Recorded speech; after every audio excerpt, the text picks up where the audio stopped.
ওনাদের পক্ষে যেটুকু যায় ওটা মানে, আর যে অংশটুকু তাদের বিপক্ষে যাচ্ছে সেটা একটা আইনি কূটতর্ক তৈরি করছেন। পার্লামেন্টে সরকারি দল বলতে চাচ্ছেন যে জুলাই সনদ বাস্তবায়ন আদেশটা অসাংবিধানিক, ভয়েড অ্যাব ইনিশিও, মানে শুরু থেকেই এটা বাতিলযোগ্য। এইটার আসলে আইনগত পজিশনটা কি সেটাই আমরা ক্লিয়ার করব। আমাদের শিশির মনির খুব ডিটেইল প্লেস করেছেন, আমি ওইটাকেই রিইটারেট করে দুটো কথা বলি। একটা হচ্ছে আমাদের সংবিধানের 7 আর্টিকেল 7 যেটা, সেখানে বলা হয়েছে, আগে বলা হয়েছে জনগণ সকল ক্ষমতার উৎস। 2 নম্বরে বলা হয়েছে জনগণ যদি উৎস হয়, জনগণের ইচ্ছার বা অভিপ্রায়ের পরম অভিব্যক্তির নাম হচ্ছে সংবিধান। তার মানে সংবিধান একটা বিশাল বড় জিনিস না, বড় জিনিস হচ্ছে জনগণের অভিপ্রায়। মানে মানুষ যেটা চায় সেটা ট্রান্সলেট করলে সংবিধান হয়, জনগণের চাওয়া অনুযায়ী সংবিধানটা হয়। তাহলে জনগণের অভিপ্রায়টাই যেহেতু সর্বোচ্চ আইন, সেই জনগণের ইচ্ছাতে জুলাইয়ের বিপ্লব হয়েছে। জুলাই বিপ্লবের পরে একটা সরকার গঠিত হয়েছে। সেই সরকার একটা সর্বদলীয় ঐক্যমত্য কমিশনের মাধ্যমে রাষ্ট্রকে পুনর্গঠনের জন্য একটা সিদ্ধান্ত গ্রহণ করেছে। সেই সিদ্ধান্ত অনুযায়ী একটা গণভোটের ব্যাপারে বা অন্যান্য সংস্কারের ব্যাপারে ঐক্যমত্য হয়েছে, এবং সেইটাকে লিগ্যাল কাভারেজের জন্য আনার জন্যই জুলাই সনদ বাস্তবায়ন আদেশ করা হয়েছে। তার মানে হচ্ছে এই পুরো কাজটা জনগণের ইচ্ছা অভিপ্রায়ের অভিব্যক্তি রূপে এটা হয়েছে, এবং সেইটাকে অধিকতর শক্তিশালী করার জন্য একটা গণভোট করা হয়েছে, যেখানে প্রায় 70% মানুষ এটার পক্ষে রায় দিয়েছেন। সুতরাং জনগণের অভিপ্রায়ের পরম অভিব্যক্তি হচ্ছে জুলাই সনদের কমপ্লিট বাস্তবায়ন, এবং সেটার মধ্যেই গণভোটের রায় বাস্তবায়ন, সেটার মধ্যেই সংবিধান সংস্কার। এখন যে কোনো যুক্তিতে আপনি এটাকে যদি নাল অ্যান্ড ভয়েড করার চেষ্টা করেন, সেইটা হচ্ছে অবৈধ। আপনি জনগণের রায় এবং অভিপ্রায়ের অ্যাগেনস্টে অবস্থান করলেন। এখন বলছে সংবিধানের মধ্যে এটা ছিল না, সেটা ছিল না। সংবিধানের মধ্যে ওটা ছিল না, এটা হিসাব করে তো আর জুলাই বিপ্লব হয়নি। বিপ্লব কি সংবিধানের মধ্যে আছে? নাই তো। জুলাই বিপ্লবের পরে যে বলেছে শিশির যে এই যে আপনি প্রধান উপদেষ্টা বানালেন, উপদেষ্টা হলেন, নাই তো। তারপরে যদি প্রধান উপদেষ্টা পরিষদ না থাকে, তার নির্বাচনে যে আপনারা নির্বাচিত হলেন এমপি হিসাবে, তা আপনারা কোত্থেকে আসলেন? সংবিধান যদি থাকে তো 2028 না 29-এ নির্বাচন হবে, এখন আপনারা কারা? তাহলে ওনারা যেটা করছেন, কিছু অংশ ওনাদের পক্ষে যেটুকু যায় ওটা মানে, আর যে অংশটুকু তাদের বিপক্ষে যাচ্ছে সেটা একটা আইনি কূটতর্ক তৈরি করছেন। আমরা আইনজীবীরা ক্লিয়ার করছি যে এই কূটতর্কটা আইনের দৃষ্টিতে গ্রহণযোগ্য না। খুব রাইটলি বলা হয়েছে। আপনি বলছেন জুলাই সনদ আদেশ ভয়েড অ্যাব ইনিশিও, কিসের ভিত্তিতে? আপনি কে বলার কে? আইন যদি ভয়েড অ্যাব ইনিশিও হয়, অসাংবিধানিক হয়, বলার ক্ষমতা শুধুমাত্র সুপ্রিম কোর্টের। সুপ্রিম কোর্টে মামলা একটা হয়েছে, সেখানে আসেন, আর্গুমেন্ট করেন, যদি বাতিল হয় তখন দেখা যাবে। কিন্তু আমার কথা হচ্ছে সুপ্রিম কোর্টের এই ক্ষমতা এই জন্য নাই, যেটা লেসোথো, গ্রানাডার উদাহরণ দেওয়া হয়েছে, যে জনগণের অভিপ্রায়ের অভিব্যক্তি রূপে যখন বিপ্লব হবে, সেই বিপ্লবের মধ্য দিয়ে মানুষ যেটা ডিসিশন নেবে, কোনো সুপ্রিম কোর্টের সেই ক্ষমতা নাই ওইটার বিরুদ্ধে কোনো জাজমেন্ট দেওয়ার। তা আমরা ক্লিয়ার করছি বিষয়টা, যে জনগণের অভিপ্রায়ের ভিত্তিতে যে বিপ্লব হবে এবং জনগণ যেটা চাইবেন সেটা না পার্লামেন্ট নাল অ্যান্ড ভয়েড করতে পারবে, না supreme court null and void করতে পারবে, না কোনো নেতা বা কোনো নেত্রী রাজনৈতিক দল এটা পারবে। সুপ্রিম কোর্টে কনফার্ম করেছে এবং দুনিয়ার সব দেশে আছে। তো এবং সর্বোপরি আর্টিকেল 7, আপনি যদি সংবিধানের সব কিছু বাদ দিয়ে একটা জায়গায় থাকেন যে সকল ক্ষমতাটা derived from the people's will, সেই জায়গার থেকে জনগণের ইচ্ছার ভিত্তিতে এটা হয়েছে, এটা কোনো অবস্থাতে ভয়েড অ্যাব ইনিশিও না, ভয়েড বলার অধিকারও কারণে। That is it. প্রথম প্রশ্ন যেটা, যে ওনারা তো বলছেন যে জুলাইয়ের সনদ অক্ষরে অক্ষরে বাস্তবায়ন করবেন, সেক্ষেত্রে যদি ওনারা বাস্তবায়ন করেন, আমরা কেন এই পদ্ধতিগত বিষয় নিয়ে, ওনাদের ছোটোখাটো বিষয় নিয়ে ওনাদের সাথে ডিফার করে এই জুলাইটাকে আমরা প্রশ্নবিদ্ধ করবো? আরেকটা প্রশ্ন কী করলেন? ওখানে 12 জনের নাম দেওয়া হয়েছে। 12 জনের নাম দেওয়া হয়েছে। জি জি জি, ঠিক আছে।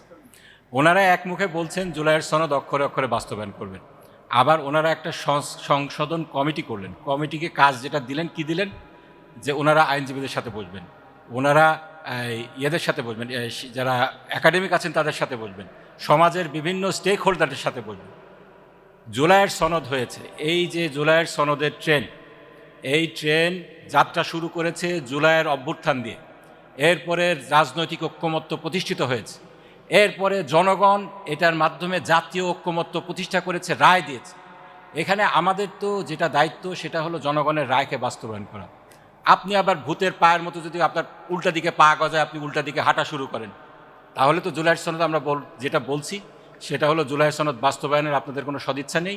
আপনারা তালবাহানা করে জুলাইয়ের সনদকে আপনারা ব্যর্থ করার চেষ্টা করছেন। এর কিছু কিছু উদাহরণ আলামত আমরা আরও পেয়েছি। জি, যেমন দেখেন, ওনারা বলছেন জুলাইয়ের সনদ ওনারা অক্ষরে অক্ষরে বাস্তবায়ন করবেন। জুলাইয়ের সনদের কিছু অক্ষর কিন্তু আছে যেখানে বলা হয়েছে সংসদীয় যে স্ট্যান্ডিং কমিটিগুলো আছে এগুলা বিরোধী দলকে দেওয়া হবে, স্পেসিফিক করে দেওয়া হয়েছে। এগুলা ওনাদের এই যে আছে নির্বাচনী ম্যানিফেস্টো আছে সেখানেও বলা হয়েছে। ওনারা এখনও পর্যন্ত যে কয়টি স্ট্যান্ডিং কমিটি করেছেন আরও আমাদের কাছে নাম চাচ্ছেন, ওনারা একটা ছাড়া আর কোনোটা দিতে রাজি না। এটা তাহলে কোথায় যাবে? আমাদের কথা পরিষ্কার, যেটা আমরা বলছি, ওনারা এখন সংশোধনের যে পদ্ধতিতে হাঁটছেন, যেভাবে পঞ্চম সংশোধনীকে লাথি মেরে সংবিধান থেকে বের করে দেওয়া হয়েছিল, একই পদ্ধতিতে জাতিকে একটা অনিশ্চয়তার মধ্যে ফেলার জন্য ওনারা এই ষড়যন্ত্র করছেন। আমরা মনে করি এখন এই নতুন করে সংশোধন কমিটি করে এই জুলাইয়ের সনদের বিষয়টাকে নতুন করে আলাপে আনার, এটাকে আলোচনার দ্বার উন্মোচন করার কোনো বিষয় নেই। আমাদেরকে সংস্কার করতে হবে, টেকসই সংস্কার করতে হবে, এবং এটা নিয়ে কোনো আলোচনার সুযোগ নেই, ফুল স্টপ।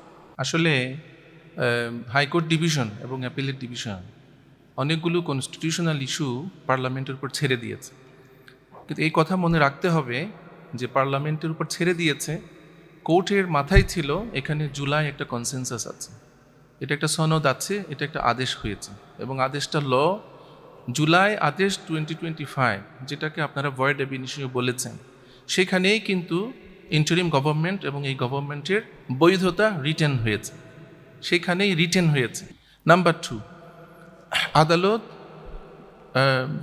সংসদে পাঠিয়েছে, তার আগে সংবিধান সংস্কার পরিষদ একটা গঠন করার বিধান জুলাই আদেশে বলা হয়েছে, এবং সংস্কার পরিষদ যেটি 180 দিনের মধ্যে এটা গঠন করার কথা ছিল, এবং সেটাই হলো কনস্টিটিউয়েন্ট অ্যাসেম্বলি, সেটি পারত বেসিক স্ট্রাকচার সহ মৌলিক বিষয়ে ডিল করতে।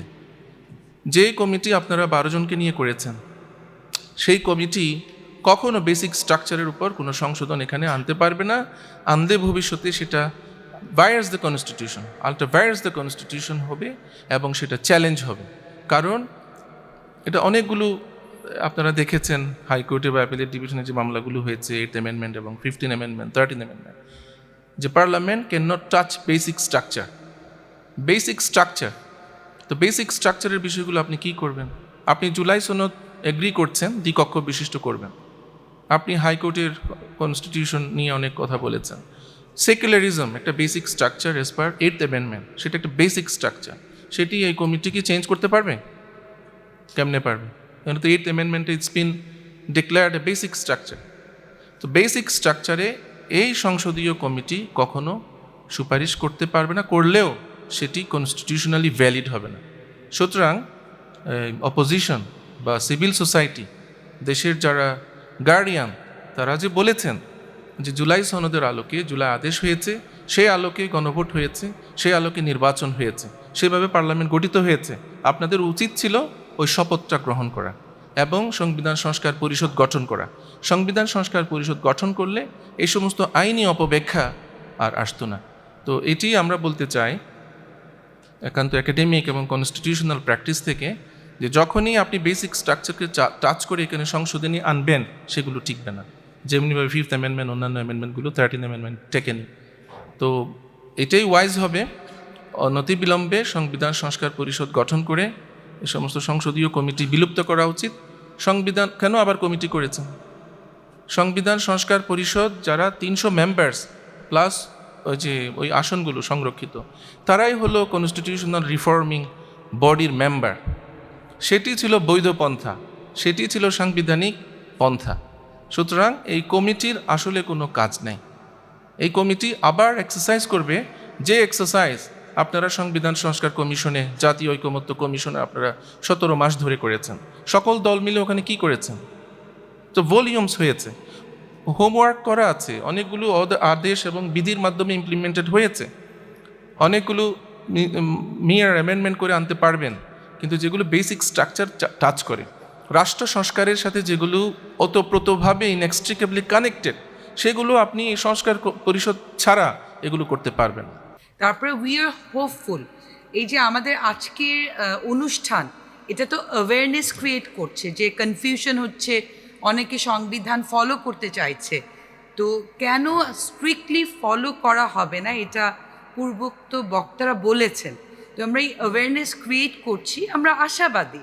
হয়তো ওনাদের বুঝার ভুল, হয়তো ওনারা বুঝতে পারছেন না, ওনারা স্ট্রিক্টলি ফলো করছেন, বাট উই আর হোপফুল যে এই যে আইনজীবী আজকে যারা আছেন এখানে তারা বলছেন একটা জনগণের মধ্যে একটা অ্যাওয়ারনেস ক্রিয়েট হবে। এখন জনগণ সাধারণ মানুষ, সংবিধান তো সবাই সংবিধান বিশেষজ্ঞ না, তো সবার মধ্যে একটা কনফিউশন, হ্যাঁ এই যে সংবিধানে এই ধারাটা আছে, সরি আর্টিকেলটা আছে, এটাই তো এরকমই হওয়া উচিত, কিন্তু ব্যাপারটা এরকম না। এখানে অনেক খুঁটিনাটি বিষয় আছে। আজকের শিশির মনি সাহেব, বেলা সাহেব, তাজুল সাহেব এনারা বলেছেন। তো আমরা অ্যাওয়ারনেস ক্রিয়েট করছি এবং উই আর হোপফুল। আমরা তো 17 বছর যারা সরকারি দল, বিরোধী দল, আমরা তো একসাথে করেই আন্দোলন করেছি। তো উই আর হোপফুল যে আমরা বোঝাতে সক্ষম হব ইনশাআল্লাহ।